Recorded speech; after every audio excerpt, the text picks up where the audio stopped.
واتبعوا أحسن ما أنزل إليكم من ربكم من قبل أن يأتيكم العذاب بغتة وأنتم لا تشعرون. Assalamualaikum warahmatullahi wabarakatuh. Innal hamdalillah nahmaduhu wa nasta'inuhu wa nastaghfiruh. Na'udzu billahi min shururi anfusina wa min sayyiati a'malina. May yahdihillahu fala mudhillalah wa may yudlilhu fala hadiyalah. Asyhadu an la ilaha illallah wa asyhadu anna Muhammadan abduhu wa rasuluh la nabiyya wa la rasula ba'dah. Allahumma salli wa sallim ala nabiyyina Muhammad sallallahu alaihi wasallam wa ala alihi wa sahbihi wa man tabi'ahum bi ihsan ila yaumiddin, amma ba'd. Kaum muslimin dan muslimat jamaah salat maghrib yang rahmati Allah, alhamdulillah bersyukur kita kepada Allah tabaraka wa taala. Dengan izin dan bantuan Allah SWT, kita masih terus dapat melakukan berbagai aktivitas seharian kita, dan juga masih terus dapat menambah ketaatan-ketaatan kita kepada Allah tabaraka wa taala. Semoga Allah menerima seluruh ketaatan-ketaatan yang telah kita lakukan, mengampuni dosa-dosa kita, dan memasukkan kita semua ke dalam surga Allah tabaraka wa taala. Kaum muslimin dan muslimat jamaah salat maghrib yang dirahmati Allah, pada kesempatan hari ini mari bersama-sama kita mengambil beberapa pelajaran berkaitan dengan husnul khatimah dan bagaimana kita menggapainya, atau kiat-kiat apa saja yang bisa kita lakukan agar kita menggapai atau mendapatkan yakni husnul khatimah. Kaum muslimin dan muslimat jamaah salat maghrib yang dirahmati Allah, apa itu husnul khatimah? Secara bahasa maka husnul khatimah terdiri dari dua kalimat. Yang pertama husnun artinya baik, dan khatimah artinya akhir atau bermakna kematian. Artinya secara ringkas bisa diartikan adalah meninggal dalam kondisi baik atau dalam kondisi ketaatan. Tapi para ulama kita mengungkapkan apa makna husnul khatimah. Mereka mengatakan bahwa husnul khatimah adalah an yuwaffiqallahu al-'abda lil bu'di 'anil ma'asi. Husnul khatimah yang sebenarnya adalah ketika Allah tabaraka wa taala memberi taufik kepada seorang hamba untuk jauh atau untuk menjauhi dan meninggalkan maksiat. Yani husnul khatimah adalah ketika Allah tabaraka wa taala memberikan taufik kepada hambanya untuk menjauhi dan meninggalkan maksiat, wa taubah minha, dan selanjutnya dia bertaubat dari maksiat-maksiat tersebut, wal istiqamah ala taatillah, dan juga diberikan taufik dia untuk istiqamah di atas ketaatan kepada Allah. Jadi yang pertama adalah dia diberikan taufik agar jauh dari maksiat dan meninggalkannya. Yang kedua diberikan kemudahan untuk bertaubat dari kemaksiatan-kemaksiatan tersebut. Dan yang ketiga adalah dia istiqamah di atas ketaatan kepada Allah, fayamutu ala hadhil hal al-hasanah, dan dia pun meninggal dalam kondisi yang baik tersebut. Inilah yang dimaksud dengan husnul khatimah. Nah, para ulama kita ketika mengungkapkan definisi ini, mereka mengambil definisi ini dari dua hadis Nabi sallallahu alaihi wasallam yang dua-duanya diriwayatkan oleh Imam Ahmad. Hadis yang pertama adalah hadis dari Anas bin Malik, qala sallallahu alaihi wasallam, idza aradallahu bil 'abdi khairan ista'malahu. Anas bin Malik mengatakan Rasul sallallahu alaihi wasallam bersabda, jika Allah menginginkan kebaikan bagi seorang hamba, ista'malahu, dia dimanfaatkan, dijadikan dia berbuat. Maksudnya adalah berbuat kebaikan. Qalu kaifa ista'malahu? Ya Rasulullah, bagaimana dia dijadikan orang yang berbuat atau bekerja? Maka kata Rasul SAW, yuwaffiquhu lil amali salih qabla mautihi. Allah berikan dia taufik untuk berbuat amalan salih sebelum matinya, dan dia meninggal di atas amalan atau ketaatan tersebut. Ini hadis yang pertama diriwayatkan oleh Imam Ahmad, yang dijadikan dasar oleh para ulama kita untuk mengungkap definisi dari husnul khatimah tersebut. Juga hadis yang lain juga dari Anas bin Malik, di mana kata Anas bin Malik, Rasulullah SAW di lain kesempatan juga bersabda, "Idza aradallahu azza wa jalla bil abdi khairan asalahu." Kata Anas bin Malik, Rasulullah SAW bersabda, kalau Allah menginginkan kebaikan bagi seorang hamba, asalahu. Asalahu bermakna istamalahu juga seperti tadi, dimanfaatkan oleh Allah, dijadikan dia berbuat. Qila wa ma asalahu? Maka ada yang bertanya, Rasulullah, apa ini maksud dia dijadikan dia bekerja, berbuat? Qala yaftahullahu azza wa jalla lahu amalan salihah qabla mauti. Kata Rasulullah SAW, apa ini maksud dengan asalahu, dijadikan dia berbuat? Allah bukakan baginya kemudahan untuk mengamalkan amalan saleh qabla mautihi thumma yuqbadu alaih. Sebelum dia meninggal, Allah berikan dia kemudahan untuk menghabiskan waktunya dalam kegiatan dalam amalan saleh. Fayuqbadu alaih, dan dia pun dicabut ruhnya, dicabut nyawanya dalam kondisi dia melakukan amalan-amalan atau kebaikan-kebaikan tersebut.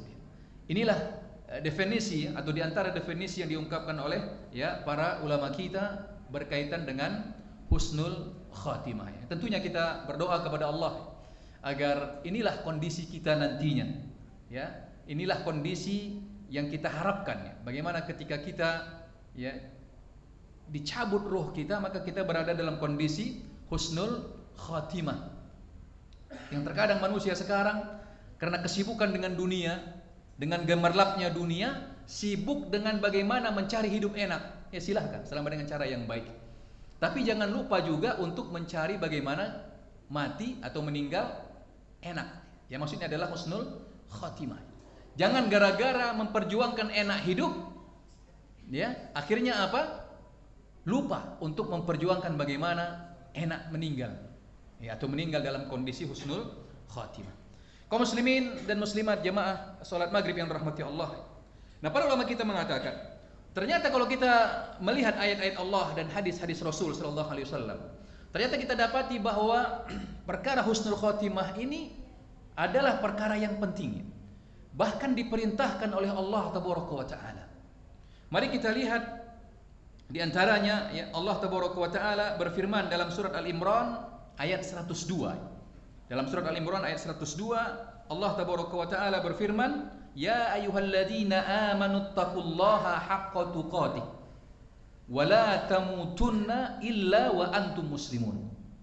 Kata Allah, yang artinya surat Al-Imran ayat 102, wahai orang-orang yang beriman, bertakwalah kepada Allah dengan takwa yang sebenarnya. Ya ayyuhalladzina amanu taqullaha haqqa tuqatih. Bertakwalah kepada Allah dengan takwa yang sebenar-benarnya.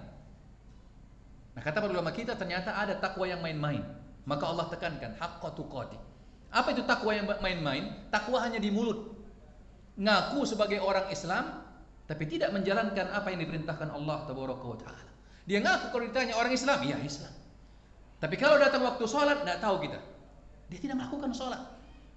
Kalau ditanya, dia marah, nenek saya yang ke-7 Islam. Ini takwanya main-main. Atau begitu juga disuruh, kalau ditanya Islam, tapi kalau kita lihat auratnya tidak dia tutup, dia pamerkan, dia umbar. Ini tidak haqqa tuqatih. Ada takwa yang main-main, takwa yang hanya di lisan, tapi tidak diikutkan dengan pengamalan. Maka kata Allah, ittaqullaha haqqa tuqatih. Bertakwalah kepada Allah dengan sebenar-benarnya takwa. Kalau kita kembali kepada definisi iman menurut Ahlus Sunnah wal Jamaah adalah keyakinan dalam hati, diucapkan dengan lisan dan diamalkan dengan anggota badan. Ini iman yang sebenarnya, ini takwa yang sebenarnya. Tidak hanya di lisan, ya, tetapi juga diyakini dalam hati, tidak ragu, dan juga diamalkan dengan anggota badannya. Ini haqqa tuqati. Jadi kalau cuma sekedar mengaku Islam tapi tidak menjalankan perintah Allah, maka belum haqqa tuqati. Atau mengaku Islam tapi terus menjalankan larangan-larangan Allah, maka dia belum haqqa tuqati. Selanjutnya kata Allah, wala tamutunna illa wa antum muslimun. Dan jangan sekali-kali kalian meninggalkan dunia ini atau kalian mati illa wa antum muslimun, kecuali kalian berada dalam kondisi Islam. Ini para ulama kita mengatakan ini ya Islam di sini maksudnya bukan hanya sekedar beragama Islam. Bukan Islam KTP.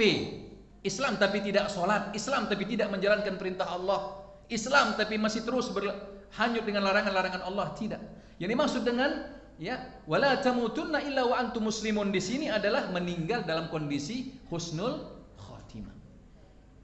Sehingga para ulama kita menyatakan jadi perkara husnul khatimah ini adalah perintah dari Allah, sebagaimana dalam surat Al-Imran ayat 102, wala tamutunna illa wa antum muslimun. Dan juga ini dipertegas oleh Rasul sallallahu alaihi wasallam di dalam hadis yang diriwayatkan oleh Imam Bukhari. Rasulullah mengatakan innamal a'malu bil khawatim. Kata Rasulullah, sesungguhnya seseorang itu dinilai dari akhir amalannya. Ya, bagaimana akhir amalannya ketika dia meninggal atau ketika dia sebelum meninggal, bagaimana kondisi amalannya? Kalau bicara awal, banyak orang yang memang dari awalnya bermaksiat, tapi Allah mudahkan akhirnya dia taubat dan berada dalam kondisi seperti tadi kita sebutkan, taat kepada Allah. Jadi kata Rasulullah, hati-hati ya, innamal a'malu bil khawatim. Ini yang sering ditakutkan oleh Rasulullah, oleh para sahabat, oleh para ulama kita. Bagaimana kondisi akhir nanti? Karena kita tidak pernah tahu. Ya. Rasulullah mengatakan bahwa hati manusia itu di dalam genggaman Allah, yuqallibuhu kaifa yasha. Bahwa hati manusia itu di dalam genggaman Allah, Allah bolak-balikkan sesuka hatinya. Apalagi zaman sekarang ini ya, zaman fitnah, zaman syahwat. Tidak jarang orang kadang-kadang pada pagi masih beriman, sore sudah kafir. Sore masih beriman, malamnya sudah kafir, atau taat, malamnya sudah maksiat. Bisa saja sekarang ngaji, pulang ngaji sudah melakukan maksiat. Dahsyatnya sekarang syubhat, dahsyatnya sekarang syahwat. Maka ini lebih menjadikan kita khawatir bagaimana kondisi akhir kita nanti. Karena Rasulullah mengatakan innamal a'malu bil khawatim, bahwa Allah menilai amalan kita itu dengan akhir dari hidup kita. Bagaimana? Yang tentunya kita berharap kepada Allah bahwa akhir dari amalan kita adalah kebaikan. Tetapi ini tidak menjadikan seseorang sombong ya dengan amalan-amalannya. Tidak merasa bahwa kalau saya akan setiap malam ngaji, enggak mungkinlah kalau saya kan sudah hafal Al-Quran 30 juz, kalau saya kan sudah ustaz, atau saya kan sudah tengku, atau saya kan sudah syekh. Tidak. Hatta Rasulullah SAW sendiri tidak pernah sombong dengan amalan-amalannya. Terus meminta kepada Allah agar diberikan istiqamah, diberikan ketaatan, atau dijadikan tetap ya berada dalam ketaatan kepada Allah Tabaraka wa Ta'ala. Kaum muslimin dan muslimat jemaah salat maghrib yang dirahmati Allah. Dan begitu juga ya bahwa berbicara tentang husnul khatimah ini berkaitan dengan kematian ya. Tentunya kematian ya bukanlah satu yang tabu bagi manusia, bagi orang yang hidup di dunia ini. Bahwa berbicara tentang kematian bukan berbicara tentang sesuatu yang tabu dan tidak perlu ditakutin. Yang kita takuti adalah bagaimana kondisi ketika kita mati, ketika kita meninggal. Dan kematian ini perlu kita bicarakan, perlu kita ingat. Karena dia adalah satu fase yang pasti kita alami. Yang tidak penting kita bicarakan adalah sesuatu yang belum pasti terjadi. Itu tidak penting kita bicarakan. Misalnya nanti kalau saya naik ke bulan, saya sholatnya bagaimana? Itu tidak penting dulu, karena belum tentu kita naik ke bulan. Berbeda dengan kematian. Kematian adalah semuanya akan mengalami kematian. Maka kata Rasulullah SAW nanti, beliau mengatakan apa? Aktsiru min dzikri hadimil ladzat. Perbanyak mengingat pemutus kenikmatan, yakni al-maut. Sehingga berbicara kematian, itu perintah Rasul, bahkan diperintahkan banyak mengingat kematian. Ya, dan tidak perlu kita takut dengan kematian karena tidak ada di antara kita yang tidak mati. Tapi yang kita takutkan, yang kita khawatirkan adalah bagaimana kondisi ketika kita meninggal atau ketika kita mati. Allah Tabaraka wa Ta'ala menyebutkan dalam banyak ayatnya ya bagaimana bahwa mati adalah sebuah keputusan. sebuah kepastian. Di antaranya kata Allah, alladzi khalaqal mauta wal hayata liyabluwakum ayyukum ahsanu amala. Allah yang telah menciptakan kematian dan kehidupan. Ya, ini bagian dari kehidupan kita. Maka siapa yang hidup harus siap mati. Kalau tidak siap mati jangan hidup. Seperti itu prinsip kita dalam kehidupan. Yang terpenting adalah bagaimana kondisi ketika kita meninggal. Kita semua akan meninggal. Tentu kita diperintahkan untuk menjaga nyawa kita, menjaga fisik kita, ya. Tetapi kematian adalah sebuah kepastian. Dan yang terpenting adalah sebagaimana kita sebutkan tadi, bagaimana kondisi ketika kita meninggal atau ketika kita mati.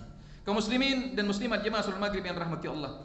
Nah, karena husnul khatimah itu adalah perintah Allah dan juga diingatkan oleh Rasul sallallahu alaihi wasallam tentang pentingnya husnul khatimah. Karena kita nanti akan dinilai dengan akhir kondisi dari kehidupan kita. Maka para ulama kita memberikan cara-cara atau memberikan amalan-amalan yang perlu kita lakukan agar kita bisa menjemput husnul khatimah tersebut. Apa di antara amalan-amalan yang kita perlu lakukan? Ya tentunya selain kita terus memperbanyak amalan-amalan ketaatan kita kepada Allah, yang tidak kalah penting yang perlu kita siapkan adalah hendaknya senantiasa kita terus menambah ilmu pengetahuan kita, yakni ilmu agama kita. Karena ilmu itu adalah cahaya yang menerangi. Di antara sebab seseorang itu jatuh ke dalam kemaksiatan adalah karena tidak adanya ilmu. Allah tabaraka wa taala mengatakan, Allahu nurus samawati wal ard. Allah lah yang memberikan cahaya kepada langit dan bumi. Nah, para ulama kita mengatakan cahaya yang dimaksud di sini adalah ilmu. Allah utus Rasul. Allah turunkan Al-Quran. Ini adalah cahaya.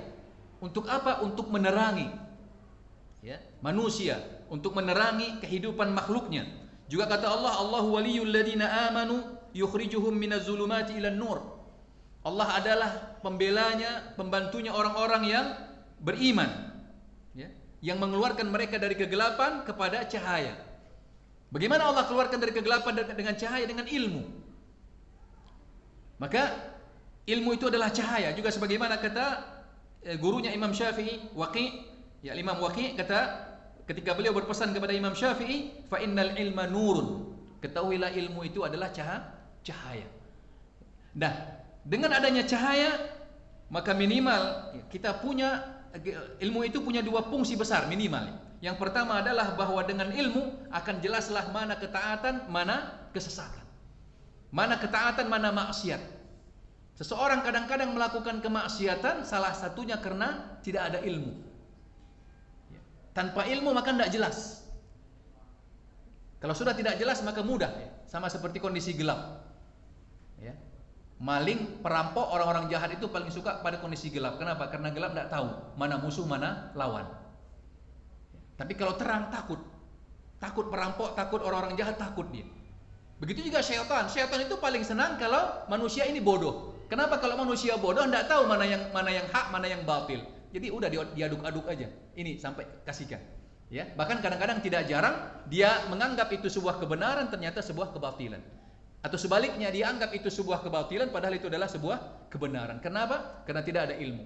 Maka dengan ilmu kita bisa membedakan mana yang hak, mana yang batil. Dan yang kita maksud di sini ilmu adalah ilmu yang bersumber dari Al-Qur'an dan dari hadis Nabi sallallahu alaihi wasallam. Maka ini yang pertama, dan ketika kita bisa membedakan mana yang hak dan mana yang batil, maka kita mudah untuk tetap berada di atas ketaatan. Yang dengan hal itu kita berharap kita meninggal dalam ketaatan tersebut. Dan juga yang kedua, bahwa di antara fungsi ilmu itu adalah ilmu itu mengajarkan kita bagaimana bersikap baik ketika senang atau ketika susah.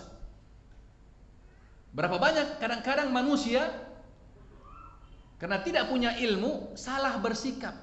Ketika senang justru melakukan maksiat. Bahkan tidak jarang habis bulan Ramadan dia sambut Idul Fitri. Karena ketidakadaan ilmu dia sambut dengan perbuatan-perbuatan yang tidak diajarkan Rasul Sallallahu Alaihi Wasallam. Mohon maaf umpamanya dengan menyambut Idul Fitri dengan membakar mercon. Bagaimana kita 1 bulan penuh puasa, tapi ternyata kita sambut Idul Fitri yang seharusnya kita minta pengampunan dari Allah, ternyata kita sambut dengan mercon. Padahal mercon itu menurut fatwa ulama DKI Jakarta adalah kebiasaan orang-orang Tionghoa untuk mengusir setan. Itu ritual orang Tionghoa. Bagaimana kita campur aduk dengan kita sudah sebulan puasa. Jadi tidak tahu bersikap, akhirnya maksiat. Atau ketika sedih, seharusnya orang beriman itu senang dimanfaatkan untuk dapat pahala untuk ketaatan. Ketika sedih juga dimanfaatkan untuk apa? Pahala untuk ketaatan. Tapi tanpa ilmu jadi tidak tahu bersikap bagaimana sedih.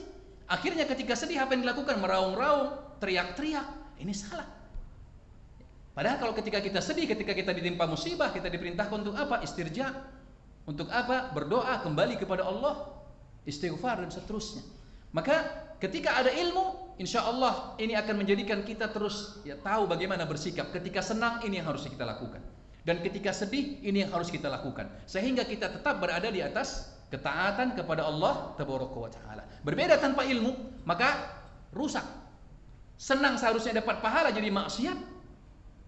Ya, sedih atau susah yang seharusnya dapat pahala justru sudah jatuh ketimpa tangga. Kenapa? Tidak ada ilmu.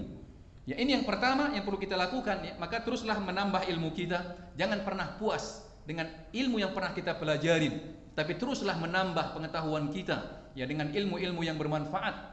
Ya, karena ilmu Islam ini bahrun la sahilalah. Ya, ilmu Islam ini adalah lautan yang tak bertepi.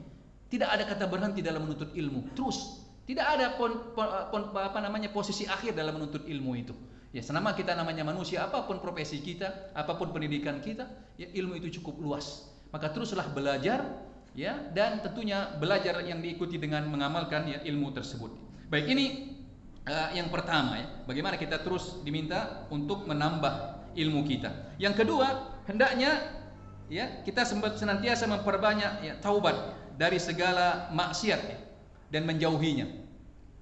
Tentunya bicara dengan taubat, kadang-kadang sebagian orang ada yang alergi ketika diperintahkan diajak untuk bertaubat. Ya, kenapa? Dia menganggap ketika kita mengajaknya untuk bertaubat seakan-akan kita menuduh dia buat macam-macam. Padahal tidak ya. Taubat itu adalah amalan yang kata Rasul sallallahu alaihi wasallam, ya ayuhan nas, tubu ilallah wastaghfiruh. Kata Rasulullah SAW mengatakan apa? Wahai manusia, wahai umat Islam, ya, taubatlah kepada Allah dan mintalah ampun kepadanya.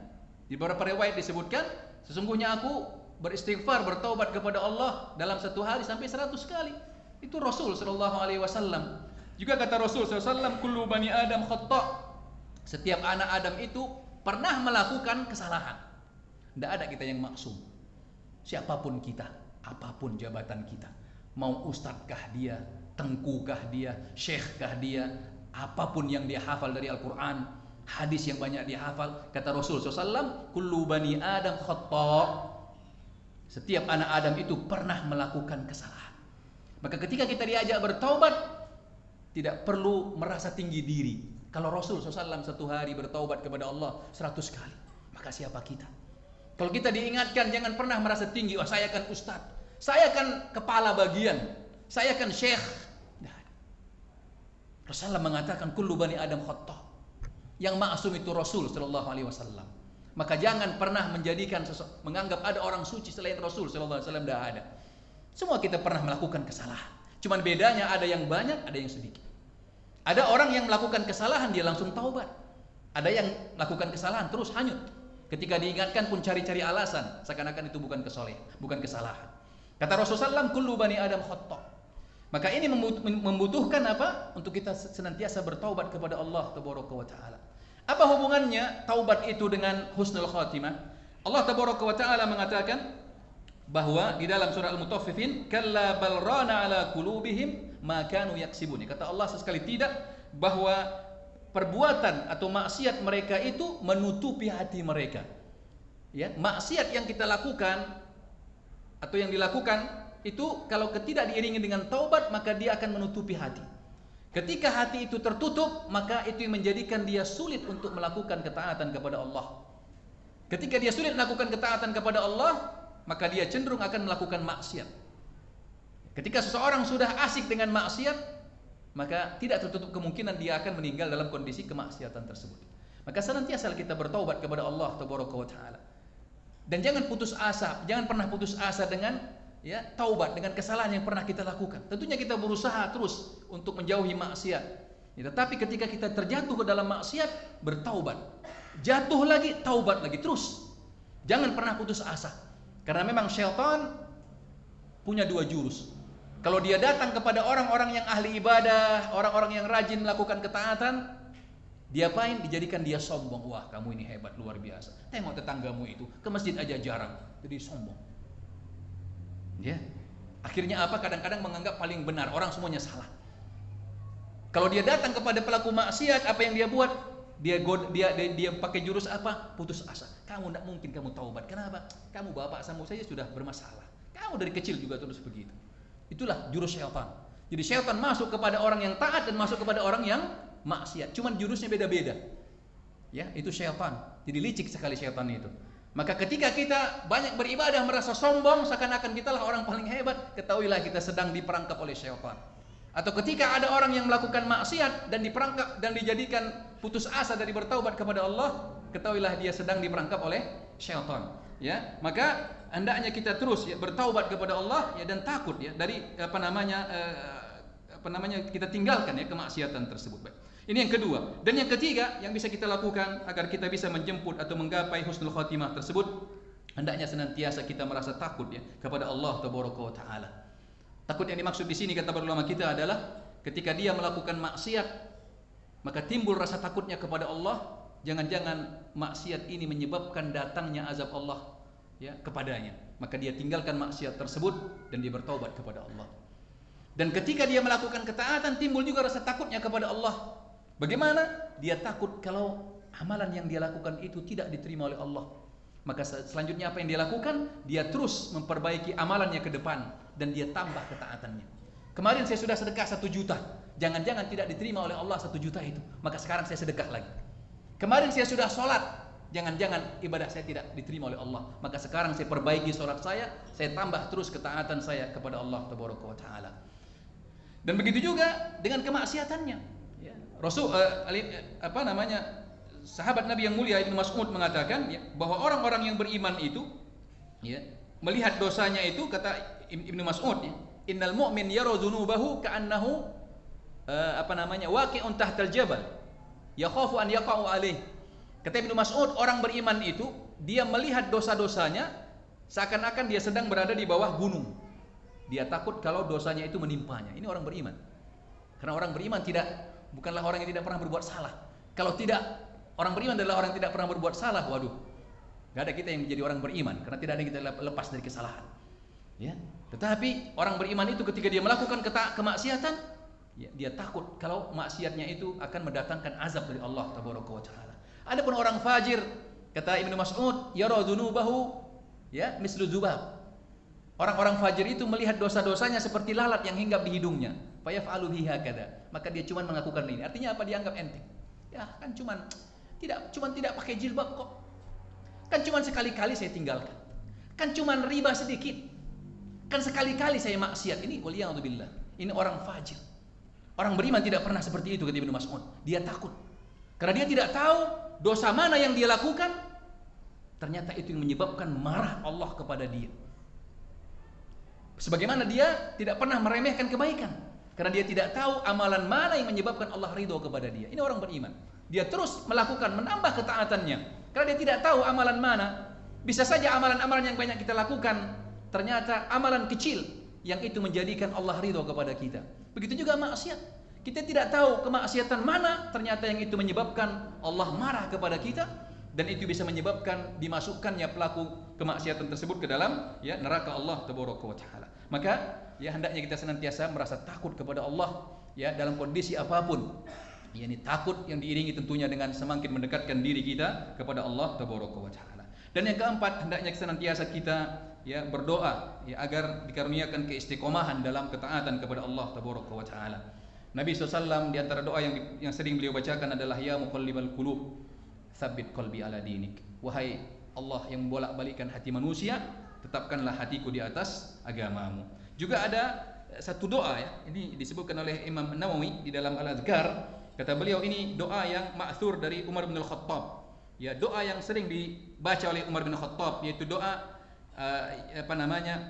Allahumma arinal haqqa haqqa warzuqna ittiba'ah wa arinal batila batila warzuqna tinabah. Doa yang sering dibaca oleh kata Imam Nawawi dalam Al-Adhkar oleh Umar bin Al-Khattab, ya Allah, tunjukkanlah kepada kami kebenaran itu adalah sebuah kebenaran, dan berikanlah kami kemudahan untuk mengikuti kebenaran tersebut. Dan tunjukkanlah kepada kami kebatilan itu adalah sebuah kebatilan, dan mudahkanlah kami untuk meninggalkan kebatilan tersebut. Apalagi zaman sekarang ini, syubhat yang luar biasa kaum muslimin dan muslimat. Jemaah salat maghrib yang rahmati Allah. Ya, kadang-kadang kita terkena syubhat tersebut. Maka banyaklah kita berdoa kepada Allah, sebagaimana juga doa ini sering dibaca oleh Umar bin Khattab, agar Allah berikan kepada kita, tunjukkan kepada kita kebenaran itu adalah sebuah kebenaran, dan dimudahkan untuk kita mengikutinya. Dan tunjukkan kepada Allah kebatilan itu adalah sebuah kebatilan, dan kita dimudahkan untuk meninggalkannya. Sebagaimana juga doa yang selalu kita panjatkan dalam salat, ihdinas siratal mustaqim, siratal ladzina an'amta alaihim, ghairil maghdubi alaihim waladdallin. Ya, kata Imam Nawawi, doa ini adalah ringkasan dari doa yang kita panjatkan dibaca di dalam surat Al-Fatihah tersebut, ya. Baik, ini yang keempat. Dan yang kelima yang bisa kita lakukan agar kita bisa menjemput hidayah, menjemput husnul khatimah, adalah hendaknya kita memendekkan angan-angan dunia kita. Jangan terlalu panjang berangan-angan di dunia ini, ya. Kata Rasul SAW, kun fid dunya ka'annaka gharibun au abidis sabil. Kata Rasul SAW, hiduplah kalian di dunia ini, ya, sebagaimana sebagai orang yang sedang dalam perantauan atau orang yang dalam perjalanan. Ya, orang sedang merantau, dia tidak berpikir untuk membangun di perantauannya, tapi dia akan berpikir untuk membangun di kampung halamannya. Yaitu mental perantau. Mental perantau bagaimana? Biarlah hidup susah di perantauan, tapi yang penting senang di kampung halaman. Ini sebenarnya yang harus kita miliki, bahwa kita adalah orang yang sedang merantau. Kita sementara di dunia ini, maka jangan terlalu panjang angan-angan kita di dunia ini. Dan yang kadang-kadang panjang angan-angan tersebut menjadikan kita terjatuh ke dalam perbuatan-perbuatan, ya, yang tidak dibenarkan oleh Allah Tabaraka wa Ta'ala. Ya, sebagaimana bagi ulama kita menyebutkan ada namanya penyakit istibta', ya.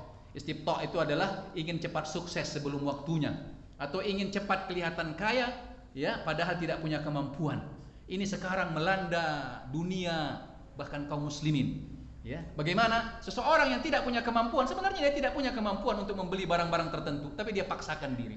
Akhirnya apa? Yang dia lakukan, tidak jarang dia kadang-kadang menghalalkan segala cara, mencurikah dia, korupsikah dia, menjual barang-barang yang diharamkankah dia, agar mendapatkan barang yang ingin dia inginkan tersebut, padahal dia tidak punya kemampuan. Atau yang kedua, dia terlibat dengan hutang piutang, bahkan terlibat dengan riba. Dan ini sekarang banyak sekali. Ya, banyak sekali. Gaji 5 juta, tapi angan-angannya beli Avanza, gak cukup. Naik gaji 7 juta, angan-angannya beli Innova, gak cukup. Itu berat. Ini yang sekarang terjerat orang. Dan rata-rata itu. Alasannya saya butuh. Kata para ulama kita, kalau kita lihat, apakah berhutang itu boleh? Dasarnya boleh. Rasulullah pernah berhutang, tapi Rasulullah itu berhutang, kata para ulama kita, untuk apa? Untuk kebutuhan pokok. Jawabannya, pertanyaannya, apakah mobil adalah kebutuhan pokok? Kalau tidak bisa beli Honda baru, kenapa paksakan dari beli Honda second? Jangan kejar gaya hidup. Hutang itu dapat mencegah seseorang masuk ke dalam surga. Rasulullah pernah didatangkan beberapa kali jenazah, ditanya Rasulullah, ini ada hutang enggak? Enggak ada, disolatkan Rasulullah. Ada hutang enggak? Ini ada. Siapa yang membayarnya? Ada, disolatkan. Sampai datang yang ketiga, ini saya ada punya hutang, punya. Ada enggak dia yang bisa membayarnya? Enggak. Kata Rasulullah, kalian yang sholatkan. Tapi panjang angan-angan dunia ini yang membuat kadang-kadang kita sering terjerembab ke dalam kemaksiatan itu. Maka pendekkan angan-angan dunia kita. Hidup sesuai dengan kemampuan. Jangan terlalu peduli dengan kata-kata orang. Karena ketika kita meninggal, jangankan orang lain, orang-orang terdekat pun kita, mungkin hanya 1 minggu, 2 minggu dia berpikir, setelah itu dia akan melupakan kita. Kenapa kita terlalu banyak memikirkan orang, sementara orang kadang-kadang tidak memikirkan kita? Yang bahkan lebih kejam lagi, gara-gara untuk mempertimbangkan, ya, petimang orang, tetapi kita lupa mencari ridho Allah Tabaraka wa Ta'ala. Maka pendekkan angan-angan, hidup sesuai dengan kemampuan. Jangan terpana dengan kehidupan dunia ini. Kata Allah, jangan kalian ditipu dengan kehidupan dunia ini. Maka pendekkan angan-angan kita, ya, bersiaplah untuk kita menghadapi akhirat. Maka insya Allah itu akan membantu kita untuk senantiasa, ya, bisa menjemput husnul khatimah tersebut. Dan poin selanjutnya yang juga tidak kalah pentingnya adalah hendaknya kita, ya, senantiasa mencari teman dan lingkungan yang baik. Termasuk lingkungan. Kata Imam Syafi'i, al-daru qabla al-jar. Kata Imam Syafi'i, kalau kita mau cari rumah, mau tempat tinggal, coba perhatikan dulu bagaimana lingkungannya. Ya, perhatikan lingkungan, penting lingkungan itu. Karena berapa banyak gara-gara lingkungan yang tidak baik kita pun terpengaruh. Begitu juga gara-gara teman. Ya, Allah Tabaraka wa Ta'ala mengatakan, al-akhillau yawma idzin ba'duhum li ba'din aduwwun illal muttaqin. Persahabatan, pertemanan nanti pada hari kiamat akan saling memusuhi, kecuali persahabatan dan pertemanan yang dibangun di atas ketakwaan kepada Allah Tabaraka wa Ta'ala. Apapun bentuk pertemanan, pertemanan sebuah perusahaan kah, sebuah organisasi kah, sebuah partai kah, sebuah pengajian kah, bahkan pertemanan antara suami istri, kalau tidak dibangun di atas ketaatan kepada Allah, nanti akan saling menuduh pada hari kiamat, saling menuntut. Tetapi berbeda dengan pertemanan yang dibangun di atas ketaatan, ketika kita cari teman-teman yang baik. Allah Tabaraka wa Ta'ala juga menceritakan di dalam surat Al-Furqan ayat 27, ya, dari 26 sampai 28, ya, kata Allah, yauma ya'addu dzalimu ala yadayhi yaqulu ya laitani ittakhadhtu ma'ar rasuli sabila. Kata Allah, nanti di hari akhirat pelaku-pelaku maksiat itu, orang-orang zalim itu akan menyesal sambil gigit jari. Dia mengatakan apa? Kalau seandainya dulu aku berjalan bersama Rasul sallallahu alaihi wasallam, bersama para nabi, mengikuti ajaran Islam. Ya, sekarang kita lihat bagaimana Islam dihabisin, ya. Kita katakan, ya, silahkanlah, lakukan. Kata Allah Tabaraka wa Ta'ala, faqdi ma anta qadin, innama taqdi hadhil hayatid dunya. Ya, kalian bisa berbuat di dunia ini. Ya, kita membela semampu kita. Ya, bagaimana orang sekarang, ya, sebagian, ya, merongrong Islam, tapi tetaplah kita di atas keislaman tersebut. Kata Allah, ya, ketika nanti orang-orang yang zalim itu gigit jari, dia mengatakan, dulu, ya, seandainya aku ikut bersama Rasul sallallahu alaihi wasallam, ya wailata, celakalah aku, laitani lam attakhid fulanan khalila. Ya, kalau dulu aku tidak berteman sama dia, enggak gabung sama dia. Kenapa? Nyesal. Ternyata gara-gara gabung sama dia, akhirnya apa? Maksiat. Ya, berapa banyak orang-orang yang gara-gara teman, sebagaimana kata orang Arab, as-sahib sahib. Teman itu narik. Ya. Maka berapa banyak kadang-kadang suami melakukan kemaksiatan gara-gara apa? Istrinya. Ya. Laki-laki kuat, tapi kalau terus digoyang nggak tahan juga dia. Ya. Bapak udah 20 tahun kerja, keretanya butut, terus tengok tetangga. Baru 5 tahun udah bangun rumah baru. Jadi beberapa penelitian menyebutkan salah satu penyebab beberapa orang korupsi itu karena apa? Tuntutan istri, pengaruh teman. Ya, maka yang jomblo-jomblo ini kalau cari istri, carilah istri-istri yang baik. Jangan cuma modal tampang saja. Ya, sudah banyak korban tampang. Ya, baru seminggu pesta sudah minta cerai. Baru seminggu pesta piring sudah terbang. Kenapa? Kalau orang tidak saleh. Ya, maka perhatikan teman. Ibnu Qayyim mengatakan teman itu ada 3 macam. Ya, ada teman seperti udara. Ini orang-orang saleh. Bagaimana kita dengan udara? Tidak bisa berpisah. Kalau kita berpisah dengan udara, mati kita. Ini ibarat berteman dengan orang saleh. Ya, orang saleh itu dimanapun kita dapatin, temani dia. Oh, yang kita maksud orang saleh di sini adalah orang yang kalau kita dekat dengan dia, tambah semangat keimanan kita, tambah semangat kita untuk beribadah, tambah sabar kita. Kalau kita salah, dia ingatkan, meskipun kadang-kadang kita tersinggung, tidak masalah. Ya. Sekarang kita suka tersinggung dengan teman-teman yang mengingatkan, tapi nanti ketika kita sudah mati, ketika kita di akhirat, nanti kita baru teringat, oh, syukurlah ada si fulan dulu mengingatkan saya. Ternyata tidak boleh begini, tidak boleh begitu. Ini yang pertama kata Ibnu Qayyim. Teman seperti, ya, hawa, udara. Ini orang-orang soleh. Orang soleh itu mengingatkan kita, menambah semangat kita untuk dekat kepada Allah, menjadikan kita semakin jauh dari Allah, dari bermaksiat kepada Allah. Meskipun kadang-kadang secara dunia kita tidak dapatkan manfaat. Mungkin kadang-kadang dia tidak banyak punya harta, tetapi secara akhirat akan sangat bermanfaat. Bahkan orang soleh ini, ketika kita berteman dengan dia, nanti ketika kita sudah meninggal, dia akan, ya, memberikan syafaat, meminta kepada Allah agar teman-temannya itu dimasukkan ke surga bersamanya. Kelompok yang kedua, teman yang kedua adalah teman yang seperti dawa, ya, seperti obat. Ya, ini tentunya beda obat dengan udara. Kalau udara kita butuh terus, tapi kalau obat tidak tiap hari. Kalau tiap hari kita minum obat, overdosis kita bisa mati juga, sakit mati. Ada teman-teman seperti itu. Memang kadang-kadang hanya kita butuhkan sewaktu-waktu saja. Ya, apalagi kalau memang teman-teman yang banyak cerita, banyak humornya. Jangan tiap hari dekat sama dia. Dekatin, ingatkan. Ya, kalau lagi butuh, ya ini bolehlah duduk, ya, bercengkerama sebentar. Ingatkan dia, ayo. Tapi kalau kita terus humor, habis hidup kita, nggak kerja-kerja kita, habis semuanya. Ya, ini teman yang kedua. Ya, perhatikan bahwa dia adalah seperti dawa obat. Ada yang ketiga, teman seperti ini seperti virus. Wah, ini jangan didekati, jauhi dia. Ya, berapa banyak orang gara-gara ini tadi. Ya, kalau kita perhatikan sebagian mahasiswa itu yang terlibat narkoba, terlibat pergaulan bebas. Kalau kita lihat dari belakang background pendidikannya, ternyata anak-anak baik. Orang tuanya kadang-kadang mengatakan, nggak nyangka anak saya seperti itu, ternyata sangat baik. Betul, di rumahnya baik, tapi di luar rumah kawannya sama siapa? Temannya sama siapa? Ya, maka ini menjadi perhatian kita ya, bagaimana kita terus berusaha untuk mencari ya teman-teman yang baik, lingkungan yang baik. Ya, karena kata Rasul SAW, almar'u ala dini khalilihi. Seseorang itu sangat-sangat terpengaruh dengan agama, dengan kebiasaan temannya. Falyandur man yukhalil, maka perhatikan siapa teman dekatnya. Termasuk kita para orang tua hendaknya memperhatikan siapa teman-teman dekat anak kita, baik teman-teman nyata ataupun teman-teman dunia maya. Berapa banyak gara-gara pertemanan dunia maya ya, sebagian melakukan kemaksiatan, bahkan sampai berzina dan seterusnya, bahkan sampai menggadaikan akidahnya. Maka saling mengingatkan di antara kita ya, baik yang kita yang laki-laki maupun juga yang ibu-ibu yang para akhwat. Ya, perhatikan teman-teman kita, karena teman-teman ini sangat-sangat mempengaruhi ya kehidupan kita. Mudah-mudahan dengan memperhatikan ya hal-hal ini ya kita dimudahkan ya oleh Allah Tabaraka wa Taala untuk bisa menjemput ya husnul khatimah tersebut ya. Tentunya kewajiban kita adalah berusaha ya, dan jangan pernah putus ya untuk berusaha ya dalam menggapai atau mendapatkan ya kebaikan ya, mendapatkan pahala. Jangan pernah putus asa. Ya, karena kadang-kadang memang syaitan menggoda kita ya, untuk apalah kamu lakukan itu, belum tentu juga kamu husnul khatimah. Kita katakan kalau ya berbuat baik saja kita belum tentu husnul khatimah, maka bagaimana kalau kita berbuat maksiat?